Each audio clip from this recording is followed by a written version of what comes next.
नमस्कार। चाहूँ चाहूँ 27 वर्ष पूरी गला हेले से दिनर से कथा को किए भी भूली पारुना।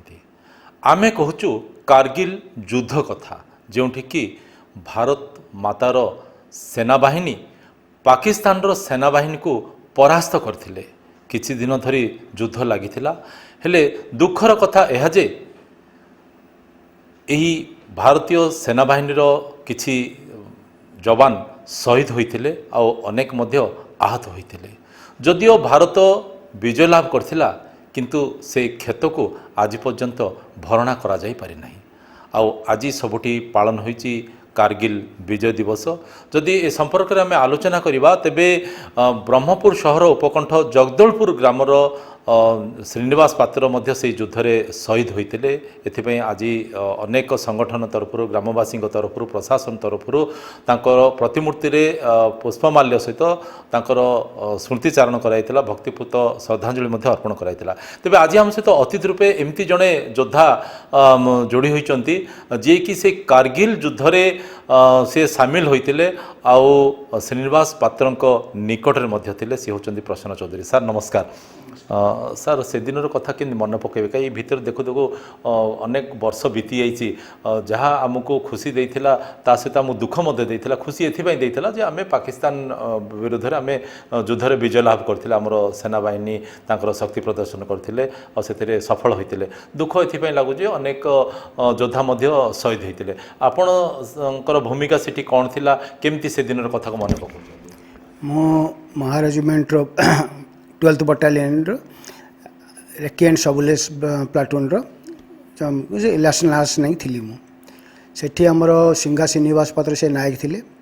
आमर काम थिला कौन सी जगह पर अटैक करने पूर्व से जगह रेकी करूँ आउ तार सठिक विवरण जानी आम अटैक ट्रुप को दौलू जो द्वारा कि अटैक ट्रुप अटैक को जावा पूर्व कौन असुविधा न हो से ही मुझे नियोजित थी।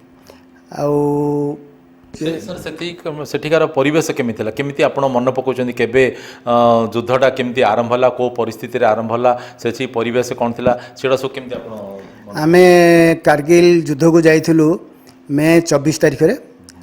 मे 28 तारिख सकाळु आमे अटैक करथिलु हाइट 4875 मीटर हाइट ऊपर, जोटा कि फुट रे कहले मिनिमम 13000 ऊपर हबो।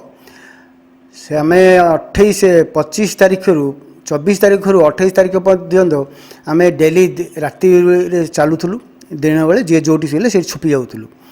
तापर 28 तारिख जो दिन अटैक कलु, अटैक कलापर आम से पूरा विजय हलु। से आम टिके धैर्य धरलु जे नहीं एथर आम बंचीजा मरबानी आउ। किंतु युद्ध तो युद्ध से मर किए तो शहीद हम किए कैजुआलिटी हम। से आमर बटालियन 10 जन शहीद होती जो श्रीनिवास पात्र जड़े थे। आउ से अंचल जो पहाड़ माने पूरा आमे जो पहाड़ माने जोटा ठीक रास्ता थिला जीवाई आम से रास्ता तो से सब माइन लगे देते जो थी आम जीवु जदि आम सब माने मरबू के कैजुअलिटी भी हे से आम बाछिलु पूरा माने क्लिप हाइट पूरा से क्लिप हाइट देकर आम चली चलू। आउ 28 तारिख दिन आम फास्ट अटैक है। सर से जो परिवेश थिला निहाती तो गोटे पहाड़ बोले आम कहीपर कारगिल जोटा को आम कहूचे जो स्थान में युद्ध मध्य घटी जो से अंचल कथा आम कहूचे जो आपण मानकर पोजिशन कोड थिला और पाकिस्तान सेनार पोजिशन कोड थिला? आम लड़ाई लड़ुलु मस्को भैली रे जोटी टाइगर हिल भी थिला। आउ सेठी पाकिस्तान बहुत ऊपर बसी थिला। आम मैंने तो सब माने सेटा कौन जो आगरू थिला नो मैन लैंड माने सेठी माइनस ये रहे से दुई देश भितर चुक्ति होता जे कहारी सैनिक शीत दिन से रही। हेले जेतेबेले आमर मद्रास रेजिमेंट गला यही मे मसरे से जो पोस्ट टेक ओवर करने लेफ्टिनेंट कालिया एंड पार्टी से जो पेट्रोलिंग गले से पेट्रोलिंग पार्टी आ रिटर्न आसिलानी। रिटर्न जो आसिलानी से संगे संगे आर्मी हेडक्वार्टर को जनाला पेट्रोलिंग पार्टी रिटर्न आनी। हेलिकप्टर द्वारा रेकी कला बेलू देखागला जे टोलोलिंग मस्को और कारगिल 3टा जगह ऊपर से पूरा कैप्चर कर से आमको आदेश जो पेट्रोलिंग जाइए हाँ से धरिकी नहीं गले से आम तो रेकी कला बेलू देखु सब पूरा पाकिस्तान ये बस से संगे संगे ऑर्डर है जे आमर 79 माउंटेन ब्रिगेड ଯେଉଁଥିରେ ଆମ ବଟାଲିୟନ୍ ଥିଲା। ଆମେ ଥିଲୁ ସେତେବେଳକୁ ଖେରୁ ବୋଲି ଜାଗାଟାରେ ଥିଲୁ। ସଙ୍ଗେ ସେଇଠୁ ଆମେ ମୁଭ୍ କଲୁ। সোনামার্গ যেতବେଳେ ପହଞ୍ଚିଲୁ, ଯେଉଁଦିନ ଆମେ ପହଞ୍ଚିଲୁ 25 ମେ, সোনামার্গରେ ଆମେ ପହଞ୍ଚିଲୁ 24 ମେରେ ପହଞ୍ଚିଲୁ। ସେହିଦିନ ହିଁ ଆମର ଏଇ ରେଟାକ୍ ଥିଲା। କିନ୍ତୁ ଯେହେତୁ ସୀମିତ ଏରିଆ ଭିତରେ ଲଢ଼ାଇଟା ଥିଲା, ସେଥିପାଇଁ ଏଇ ରେଟାକ୍ ଏତେ ସକ୍ସେସ୍ ହୋଇପାରିଲାନି, ଯଦ୍ୱାରା କି କେବଳ ଆର୍ଟି ଆଣ୍ଡ ଇନଭେଣ୍ଟ୍ରି ହିଁ ସେହି ଅଞ୍ଚଳକୁ ଦଖଲକୁ ନେଲା। ମାନେ ସ୍ଥଳବାହିନୀ ତରଫରୁ ସ୍ଥଳବାହିନୀ ତରଫରୁ ହିଁ ସବୁକିଛି ଇଏ ହେଲା। ସେମାନେ ଚୁକ୍ତିକୁ ଉଲ୍ଲଂଘନ କରିକି ସେମାନେ ଆସିଯାଇଥିଲେ ନା ଆମର ଜାଣିପାରିଲେନି, ଆମର ସେନାବାହିନୀ ଜାଣିପାରିଲେନି ଯେ ସେମାନେ ଆସିକି ଅଛନ୍ତି ବୋଲି? ହଁ, ଆମର ସେନାବାହିନୀ ଜାଣିପାରିଲେନି ଯେ ସେମାନେ ଆସିକି ଅଛନ୍ତି ବୋଲିକି।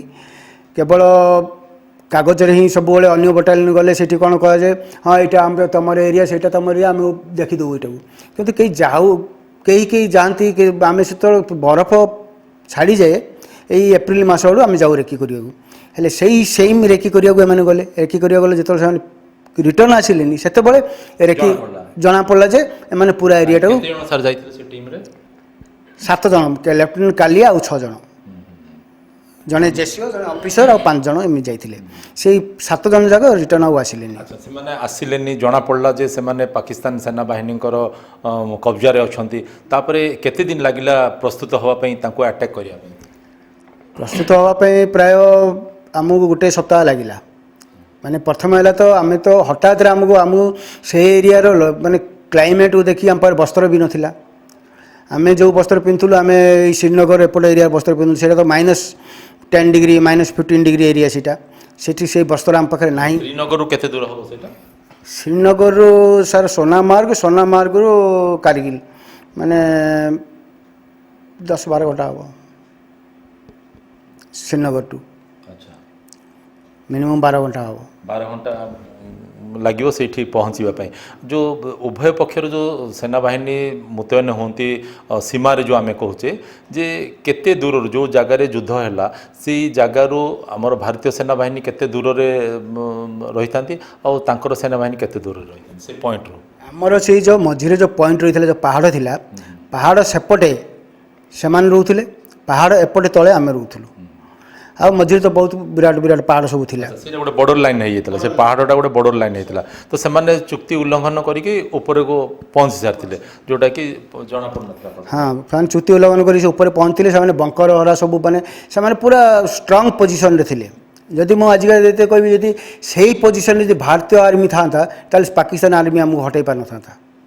କିନ୍ତୁ ଯେହେତୁ ଭାରତୀୟ ସେନା ସବୁବେଳେ ଆମର ମୋଟୋ ରହେ ଆଗେ ବଢ଼, ଆଉ ସେଇ ଆଗେ ବଡ଼ ଆମର ଇଏରେ କେବେ ନାହିଁ କି ରିଟର୍ଣ୍ଣ ହେବ ବୋଲି ଆମର ଇଣ୍ଡିଆନ୍ ଆର୍ମି ନାହିଁ। ବେଶ ବଟାଲିୟନ୍ ସରିଯିବ କିନ୍ତୁ ରିଟର୍ଣ୍ଣ ହେବନି, ସେଇ ମୋଟୋରେ ଆମେ ବଢ଼ି ଚାଲିଥିଲୁ। କିନ୍ତୁ ପିଲାମାନଙ୍କର ସାହସ ଇଏ, ଯେଉଁଥିରେ କି ଆମେମାନେ ବିଜୟ ଲାଭ କଲୁ ସେଠି।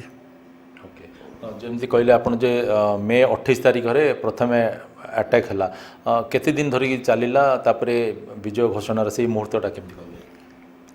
ପ୍ରାୟ 50 ଦିନ ସେଇ ଯୁଦ୍ଧ ଚାଲିଥିଲା। ମାନେ ଭାରତ ଇତିହାସରେ ଏତେ ଲମ୍ବା ଯୁଦ୍ଧ କେଉଁଟା ଚାଲିନଥିଲା। ସେଇ ଯୁଦ୍ଧ ସରିଲା ଯାଇକରି ଜୁଲାଇ 26ରେ। କିନ୍ତୁ ଆକ୍ଚୁଆଲି ଜୁଲାଇ 5 ତାରିଖ ଦିନ ଆମେ ଯୁଦ୍ଧ ଜିତି ଯାଇଥିଲୁ। ଟାଇଗର ହିଲ୍ ଯେତେବେଳେ କ୍ୟାପଚର ହୋଇଗଲା ଜୁଲାଇ 5ରେ, ପ୍ରାୟ ସେମାନେ ପଛ ଘୁଞ୍ଚା ଦେଇ ସାରିଥିଲେ। କିନ୍ତୁ ହେଲେ ମଧ୍ୟ ଏରିଆ ରେକି ଇଏ ସବୁଗୁଡ଼ାକ ସବୁ ଫର୍ମାଲିଟି ସବୁ ବାକି ଥିଲା। ଏରିଆରେ ରେକି କରିବାର ଅଛି, ମାନେ ବହୁତ ଜାଗାରେ ମାଇନ୍ ଲଗାଇ ଦେଇଥିଲେ।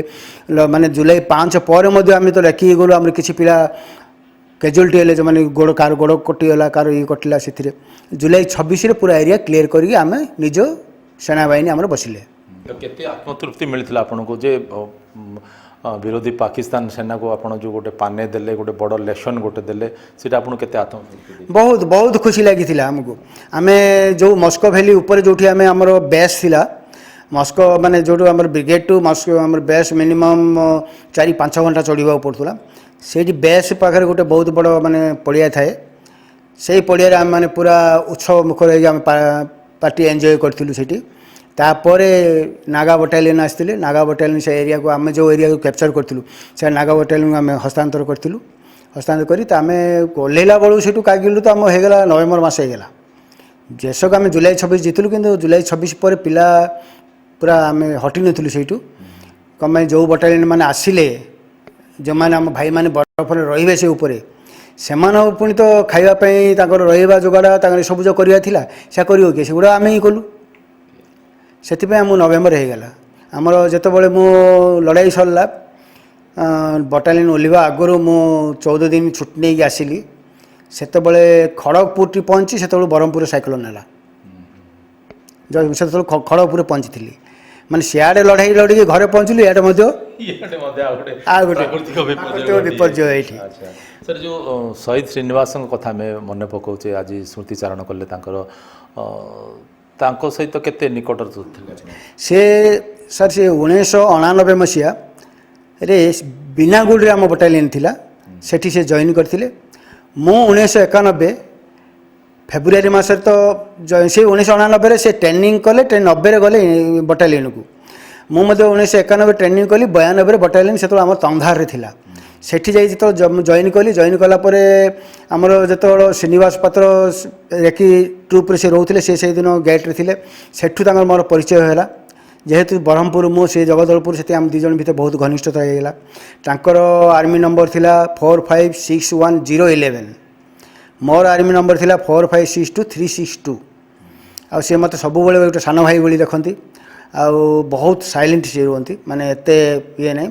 କାମରେ ବି ବେଷ୍ଟ ସେ ମୋତେ ବହୁତ ଗାଇଡ଼ କରିଛନ୍ତି ଯେ କେମିତି ଚାଲିବା, କ'ଣ କରିବା, ସବୁ କରିବା। ତାପରେ ବାହାଘର ମଧ୍ୟ ଦେଖନ୍ତୁ ଏମିତି ହେଲା ଯେ ଫେବୃଆରୀ ମାସରେ 17 ତାରିଖ ତାର ବାହାଘର, ଫେବୃଆରୀ 9ରେ ମୋ ବାହାଘର। ମୋ ବାହାଘରକୁ ମଧ୍ୟ ମୋ ବରଯାତ୍ରୀ ସେ ଯାଇଥିଲେ, ଏଇଠି ଆସ୍କା ଯାଇଥିଲେ। ଆଉ ତାର ବାହାଘର ଏଇଠି ଯେଉଁ ଚତୁର୍ଭୁଜ ଧର୍ମଶାଳାରେ ହେଇଥିଲା, ସେଠି ମୁଁ ମଧ୍ୟ ଯାଇଥିଲି। ସେ ବାହା ବି ହେଇଥିଲେ ମୋର ଜଣେ ସ୍କୁଲ ମେଟ୍ଙ୍କର ସାଙ୍ଗର ଭଉଣୀକୁ, ଜୟରାମ ପାତ୍ରର ଭଉଣୀ ଯେ ବାସନ୍ତୀ ପାତ୍ରକୁ ସେ ବାହା ହେଇଥିଲେ।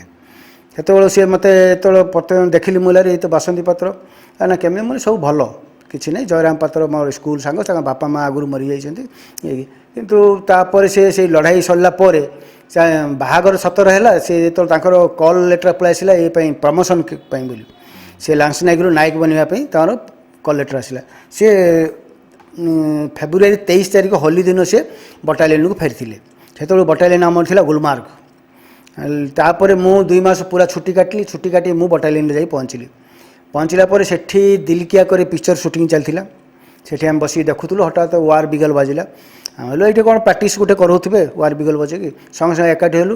ଏକାଠି ହେବାର ଘଣ୍ଟାଟି ଭିତରେ ଆମକୁ ଆଦେଶ ମିଳେ ଯେ ଲୋଡ଼। ଆଉ ମାନେ ରେଡ଼ି ପାଇଁ ମଧ୍ୟ ଆମକୁ କିଛି ସମୟ ଦିଆଗଲାନି, ଯାହା ମିଳିଲା ତା ଧରିଲୁ ଚାଲିଲୁ। ନା କ'ଣ ନା କାରଗିଲ ଯିବା ଅଛି। ସେତେବେଳେ ଆମେ ବି ରେଡ଼ିରେ ଶୁଣୁଥିଲୁ କିଛି ଘୁଷପେଠି ପଶିଛନ୍ତି, ଇଏ ହେଉଛନ୍ତି। ଆଉ କାଶ୍ମୀର ଚାଲିଛି, ଆତଙ୍କବାଦୀ ଆସୁଛନ୍ତି ଯାଉଛନ୍ତି। ଆପଣମାନେ ଯେଉଁଠି ରହିଥିଲେ ସେଇଠୁ କେତେ ଦୂର ଥିଲା ଜାଗା? ସେଠୁ ଆମେ 2 ଦିନ ଲାଗିଲା। ପ୍ରଥମ ଦିନ ଆମେ ପହଞ୍ଚିଲୁ ସୋନାମାର୍ଗ ନାଇଟ୍ ହୋଲ୍ଡ କଲୁ। ତା ପରଦିନ ପୁଣି ଆମେ ପହଞ୍ଚିଲୁ ଯାଇକରି କାରଗିଲ ଏରିଆରେ ମସ୍କୋରେ ପହଞ୍ଚିଲୁ। ମସ୍କୋରେ ପହଞ୍ଚିଲା ପରେ ଆମର ଯେମିତି ଶ୍ରୀନିବାସ ପାତ୍ର ଆମର ଯେଉଁ ଆମର ସେକ୍ସନ୍ ଥିଲା, ଆମେ ମାନେ ଥିଲୁ ମ୍ୟାପ୍ରେ ମାନେ ମାହିର ହେଉଥିଲୁ। ଯେହେତୁ ଆମେ ମ୍ୟାପ୍ କଲେକ୍ସନ୍ କରିବାକୁ ଗଲୁ, ସେ ଏରିଆ ଯେଉଁ ଆଟାକ୍ ହେବ ମ୍ୟାପ୍ କଲେକ୍ସନ୍ କରିବାକୁ, ସେ ମ୍ୟାପ୍କୁ ନେଇକି ଆସିକି ଆମେ ସେ ମ୍ୟାପ୍ ଷ୍ଟଡ଼ି କଲୁ। ଷ୍ଟଡ଼ି କରିକି ଆମେ ପୁରା ମାର୍କିଂ କରିଦେଲୁ କେଉଁଠି କେଉଁଠି ତା ଏନିମି ଅଛନ୍ତି। ସେ ଅନୁସାରେ ଆମେ ଆମର ଆଟାକିଂ ଟ୍ରୁପ୍କୁ ଆମେ ବ୍ରିଫ୍ କରିଦେଲୁ, ଏଇ ଏରିଆରେ ଅଛି, ରାସ୍ତା ବହୁତ ଜଟିଳ। ସେହି ସମୟରେ ଆମର ସେକ୍ସନର ପ୍ରତ୍ୟେକ ଆଟାକିଂ ଟିମ୍ ସହିତ ଜଣେ ଜଣେ ପିଲା ଫାଷ୍ଟରେ ଗଲୁ। ମୋର ସେତେବେଳେ ପଡ଼ିଥିଲା ଡେଲ୍ଟା କମ୍ପାନୀ ସହିତ ଯେଉଁ ମେ 28 ଯେଉଁ ଆଟାକ୍ କଲା ଡେଲ୍ଟା କମ୍ପାନୀ, ମୁଁ ସେଇ କମ୍ପାନୀ ସହିତ ଥିଲି। ତାପରେ ସବୁ ଲଢ଼ାଇ ଯେତେବେଳେ ଆସ୍ତେ ଆସ୍ତେ ସରିଲା, ତାପରେ ଆମେ ରେକି ଟିମ୍କୁ ଓହ୍ଲାଇ ଦିଆଗଲା ଯେ ଟାଇଗର ହିଲ୍ ଆଟାକ୍ ହେବ। ଟାଇଗର ହିଲ୍ ଆଟାକ୍ ପାଇଁ ବୋଲି ଗ୍ରେନେଡ଼ିୟର ଯେଉଁ ଅଛି, ଗ୍ରେନେଡ଼ିୟର ସେ ଆଟାକ୍ କରିବ। ଆମର ଆଲଫା କମ୍ପାନୀ ସପୋର୍ଟିଂ ଫାୟାରିଂ ଦେବୁ ଆମେ। ହେଲେ ଆମ ଆଲଫା କମ୍ପାନୀ ଯେଉଁ ସପୋର୍ଟିଂ ଫାୟାରିଂ ଦେବ, ଆମ ଆଲଫା କମ୍ପାନୀ ଯେଉଁ ମୁଭ୍ କରିବ ସନ୍ଧ୍ୟାବେଳୁ, ତା ପୂର୍ବରୁ ତ ଆମେ ରେକି କଲୁ ଯେ କେମିତି କେଉଁ ପୋଜିସନରେ ସେମାନେ ଅଛି, ତାଙ୍କର ପୋଜିସନ୍ କ'ଣ, ଆମ ରେକି ସପୋର୍ଟ ଫାୟାର କେମିତି ଦିଆଯିବ, ଏସବୁ ରେକି କରି ପୁରା ମାର୍କିଂ କରି ଆମେ ରିଟର୍ଣ୍ଣ ହେଲୁ।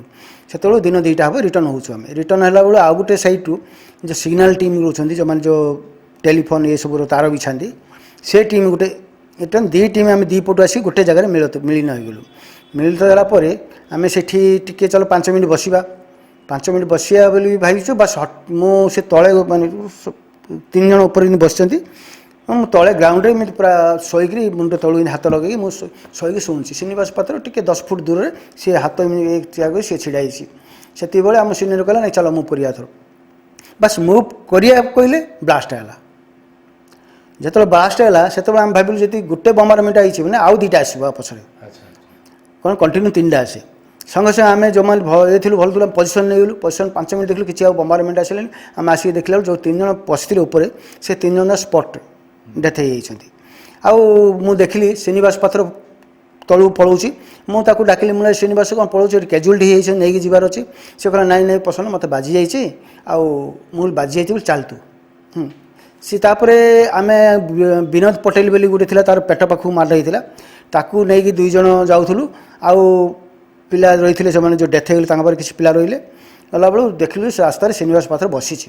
କ'ଣ ହେଲା ବସିଛୁ ନା ଆଉ ସେ କିଛି କହିପାରୁନି। ସଙ୍ଗେ ସଙ୍ଗେ ଦେଖିଲି ତାର ଛାତି ପାଖରେ ଯେଉଁ ଆମର ହାର୍ଟ ଯେଉଁ ଅଛି, ହାର୍ଟରୁ ରକ୍ତ ବାହାରୁଛି। ଆଉ ଏତେ ଆଘାତ ପାଇଥିଲେ ମଧ୍ୟ ତାଙ୍କ ରିଆକ୍ସନ୍ ସେମିତି କିଛି ନଥିଲା କିଛି, ଏତେ ହେଇଥିଲା ତା ବାହାରୁଛି। ଆଉ ପେଟ ପାଖରେ ଯେଉଁ ଅଛି ସେଇଠୁ ରକ୍ତ ବାହାରୁଛି। ମୁଁ ସଙ୍ଗେ ସଙ୍ଗେ ଯେଉଁ ଗୋଟେ ପିଲା ଥିଲା ମୁଁ ତାକୁ ଆକୁ ବିନୋଦକୁ ନେଇ ଚାଲେ, ମୁଁ ପାଖରେ ରହୁଛି।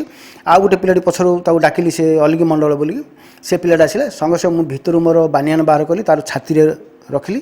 ଆମେ ପଟି ବାନ୍ଧୁଛୁ ବୁଟ୍ ଉପରେ, ସେ ପଟି ବାହାର କରିକି ପଟିରେ ଭିଡ଼ି ଦେଲି। ସିଏ ସେମ୍ ଆଉ ଜଣେ ପିଲା ସିଏ ତାର ଭିତରେ ବାନିଆନ ବାହାର କଲା, ତା ପେଟ ଉପରେ ରଖିଲେ, ବାନ୍ଧିଦେଲୁ। ବାନ୍ଧି ଦେଇକିରି ହେଲେ ଆଗ ପଟୁ ଯେତେବେଳେ ବାଜିଛି ତାହେଲେ ଆଗ ପଟୁ ତାକୁ ଧରିଦେବି ଆଉ ଟିକେ ଆଘାତ ହେବ ବୋଲି ତା ଶ୍ରୀନିବାସ ପାତ୍ର ପିଠିକି ମୋ ପିଠି ମୁଁ ଲଗେଇଲି। ଆଉ ସେ ଆର ପିଲାଟା ସେ ତା ଗୋଡ଼ଟାକୁ ଧରିଲା। ଧରିକି ଆମେ ଅଧଘଣ୍ଟା ଲାଗିଥିବ ପହଞ୍ଚିବା ପାଇଁ ତଳେ। ପହଞ୍ଚିଲୁ ଯେତେବେଳେ ଆମର MI ରୁମ୍ ଅଛି ଯେଉଁ ଟ୍ରିଟମେଣ୍ଟ ହେଉଛି ସେଠି ନେଲୁ। ସେଠି ନେଲା ପରେ ସେମାନେ ଚେକ୍ କଲେ, ନାଇଁ ସେ ହେଇଛି ଡେଥ୍ ବୋଲି କହିଦେଲେ। ବାସ୍ ସେଠୁ ଆଉ ଆମେ ଆସିଲୁ। ଆସିକି ତାର ଯେଉଁ ବେଡ଼୍ ଥିଲା, ମୋ ବେଡ଼୍ ସାଇଡ଼୍ରେ ତା ବେଡ଼୍ ଥିଲା, ତା ବେଡ଼୍ ମୁଁ ପୁରା ଇଏ କଲି। ତାର ୱାଇଫ୍ର ସେଦିନ ଗୋଟେ ଚିଠି ମଧ୍ୟ ଆସିଛି। ତା ୱାଇଫ୍ ଚିଠିଟା ମୋତେ ସେ ବେଡ଼୍ ଭିତରେ ରଖିଦେଇ ବାନ୍ଧିଦେଲୁ ତାର ସାମାନ ବାନ୍ଧିଦେଲୁ। ତାପରେ ତାକୁ ନେଇ ଆସିଲେ ସେ ଶ୍ରୀନଗର ନେଇ ଆସିଲେ। ଶ୍ରୀନଗରରୁ ସେଇଠି ତାର ଯାଇକି ପୋଷ୍ଟମର୍ଟମ୍ କରିକି ବ୍ରହ୍ମପୁର ଆମର କୃଷ୍ଣା ରାଓ ବୋଲି ଏଠି ଆମର ମାଣ୍ଡିଆ ପୁଲିର ସିଏ ଆସିଥିଲା ତାଙ୍କୁ ନେଇକିରି, ହେଲା ହାୱଲଦାର କୃଷ୍ଣା ରାଓ, ସେ ନେଇକି ଆସିଥିଲା। ତାପରେ ମୁଁ ତ ବଟାଲିୟନ କମାଣ୍ଡିଂ ଅଫିସର ମୋତେ ଛାଡ଼ିଲେନି, କହିଲେ ନାଇଁ ଇଏ ଯଦି ଯିବ, ଇଏ ତ ଅଲରେଡ଼ି ଫେବୃଆରୀ 9ରେ ବାହା ହେଇଛି, ଆଗରେ ମୋତେ ତାକୁ ଛାଡ଼ିବେନି। ସେଥିପାଇଁ ମୋତେ ଛାଡ଼ିଲେନି ତା ସହିତ ଆସିବା ପାଇଁ। ମୁଁ ସେଇଠି ରହିଲି। ମୁଁ ଆସିଲି ଯାଇକି ଅକ୍ଟୋବର ମାସରେ ଆସିଲି। ତ ସେଇ ସ୍ମୃତି, ସେଇ ଅନୁଭୂତି ନିହାତି ଆମେ କହିପାରିବା ଯେ କେବେ ବି ଭୁଲି ହେବ ନାହିଁ। କିନ୍ତୁ ଏଇସବୁ ଭିତରେ ଆମେ ଏ କଥାକୁ ମଧ୍ୟ ସ୍ୱୀକାର କରିବା ଯେ ଆମର ଭାରତୀୟ ସେନାବାହିନୀ ତାଙ୍କର ଶକ୍ତି ପ୍ରଦର୍ଶନ କରିଛନ୍ତି। ଲଢ଼େଇ ଭିତରେ ବି ସାର୍ ଆମେ ଗୋଟିଏ ଟେଣ୍ଟରେ ରହୁଥିଲୁ। ଶ୍ରୀନିବାସ ପାତ୍ର, ମୁଁ, ଗଜେନ୍ଦ୍ର ପ୍ରସାଦ ପାନ୍ଥରେ, ବିନୋଦ ପଟେଲ, ଆମେ 7 ଜଣ ଗୋଟିଏ ଟେଣ୍ଟରେ ରହୁଥିଲୁ। ଆମ ରେକି ଟିମ୍। ଆମେ ଭାବନ୍ତୁ ଏତେ ଲଢ଼େଇ, ପିଲା ଡେଥ୍ ହେଉଛନ୍ତି, ଶହୀଦ ହେଉଛନ୍ତି, ପିଲା କ୍ୟାଜୁଆଲିଟି ହେଉଛନ୍ତି, କିନ୍ତୁ ହେଲେ ମଧ୍ୟ ଆମେ ଖୁସିର ସହିତ ଆମେ ତାସ ଖେଳୁଥିଲୁ। ସମୟ ମିଳିଲେ କିଛି ସ୍ପେଶାଲ ଅଣ୍ଡା ଫଣ୍ଡା ଆଣି ବନାଉଥିଲୁ। ସେଇ ଭିତରେ ମଧ୍ୟ ଆମର ମାନେ ଖାଲି ଭୁଲିବା ପାଇଁ ଘରକୁ ଭୁଲିବା ପାଇଁ। ଆଉ ସେଇ ସମୟରେ ମୋ ଘର ଲୋକ ମଧ୍ୟ କେହି ଜାଣିନଥିଲେ ଯେ ମୁଁ ଲଢ଼େଇରେ ଅଛି ବୋଲି। ଯେଉଁଦିନ ଶ୍ରୀନିବାସ ପାତ୍ର ଶହୀଦ ହେଲା ସେଇଦିନ ସମସ୍ତେ ଜାଣିଲେ ଯେ ଶ୍ରୀନିବାସ ଶହୀଦ ହେଲା ମାନେ ମୁଁ ମଧ୍ୟ ଲଢ଼େଇରେ ଅଛି। ଆଉ ପରେ ଲଢ଼େଇ ସରିଲା ପରେ ସେଇ ସମୟରେ ତ ମୋବାଇଲ ହରା କିଛି ନଥିଲା। ଏଇ ଗୋଟେ କ'ଣ ଆସିଥିଲା, ଗୋଟେ ଫୋନ୍ ଗୋଟେ ଆସିଥିଲା। ଆମେ ପାହାଡ଼ ଉପରେ ଥିଲୁ। ସେ ତାପରେ ଆମର ଏଠି ତ ସମସ୍ତଙ୍କ ଘରେ ଫୋନ୍ ବି ନଥିଲା। ମୋର 2ଟା ଘର ଛାଡ଼ିକି ଫୋନ୍ ଥିଲା। ମୋର ସୁଯୋଗ ଆସିଲା, ମୁଁ ତାଙ୍କ ଘରକୁ ଫୋନ୍ କଲି। ସେଇ ଗୋଟେ ମାନେ ହ୍ୟାଲୋ ଏମିତି ଶୁଣିବାକୁ ପଡ଼ିବ, ମାନେ ଗୋଟେ ସାଇଡ଼ରୁ ଫୋନ୍ କଲି। ସେତେବେଳେ 15-20 ମିନିଟ୍ ପରେ ମୋର ମିସେସ୍ ମା ଆସିଲେ ମୋ ସହିତ କଥା ହେବା ପାଇଁ। ତାପରେ 5 ମିନିଟ୍ ଲାଗେ ସମୟ ସମସ୍ତଙ୍କୁ ଦିଆଯାଉଥିଲା କଥା ହେବାକୁ। ସେଇଠି ଆମେ କଥା ହେଲି ଯେ ମୁଁ ଭଲ ଅଛି, କିଛି ଚିନ୍ତା କରିବା ଆବଶ୍ୟକ ନାହିଁ।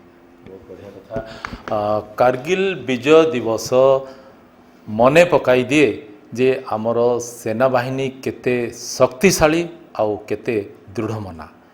ବ୍ରହ୍ମପୁର କ୍ୟାମ୍ପ ପର୍ସନ ଟୁଟୁ ବେହେରାଙ୍କ ପ୍ରକାଶ ପଟ୍ଟନାୟକ, କଳିଙ୍ଗ ଟିଭି।